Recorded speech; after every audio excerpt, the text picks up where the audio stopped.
பொதுவாகவே ராகு அல்லதுடன் கேதுவுடன் கிரகங்கள் இணைத்து விட்டால் ஏதாவது பரிகாரம் உண்டான்னு ஜாதகரே கேட்குறாங்க. சார் இந்த மாதிரி அடுத்த ராகு தசை வரப்போகுது, கேது தசை வரப்போகுது, ராகுவோட சூரியன் இருக்கு, சந்திரன் இருக்கு, கேதுவோட சூரியன் இருக்கு, சந்திரன் இருக்கு, ராகுவோட சுக்கரன் இருக்கு, கேதுவோட சுக்கரன் இருக்கு அப்படி அவங்களே கேட்க ஆரம்பிச்சாங்கன்னா பல யூடியூப்ல பார்த்து வலைதளத்தை பார்த்து அவங்களே தெளிவாயிட்டாங்க.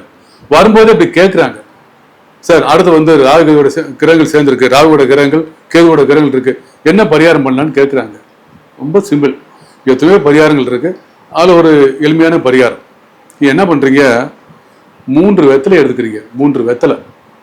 3 வெத்தலையும் 1 by 1 மேலே வச்சுட்டு வீட்டுக்கு அருகில் இருக்கக்கூடிய விநாயகர் கோயில் விநாயகர்கிட்ட போய் அவர் பாதத்துக்கு பக்கத்துல 1 by 1 வெத்தலை 1 by 1 வச்சுட்டு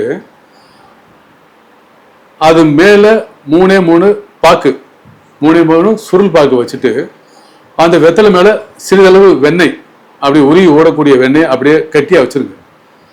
அதுக்கு பதில் 3 பாக்கு, 3 வெத்தலை 1 by 1, 3 பாக்கு, சிறிதளவு வெண்ணெய், 3 இனிப்பு சாக்லேட் வச்சுட்டு பக்கத்துல அந்த வெத்தலைக்கு பக்கத்துல ஒரு சிறிய இலை, ஒரு தாமரை இலையோ அல்லது மந்தார இலையோ வச்சு அது மேல நீ வீட்டுல செஞ்சுட்டு போன கேசரி சக்கரை பொங்கல் நெய்ல செஞ்சது கொஞ்சோண்டு வச்சுட்டு வந்துருங்க.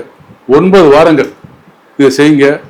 நிச்சயமா உங்களுக்கு ராகு கேதுல இருக்கக்கூடிய தோஷம், ராகு கேதுவினால் ஏற்பட்ட தோஷங்கள் விலகி நிச்சயமா அந்த தசாபுத்தியினால் வரக்கூடிய தீமையில் விலகி உங்கள் குடும்பத்தில் நிம்மதி கிடைக்கும், தொட்டது துலங்கும், சுப காரியங்கள் நடக்கும்.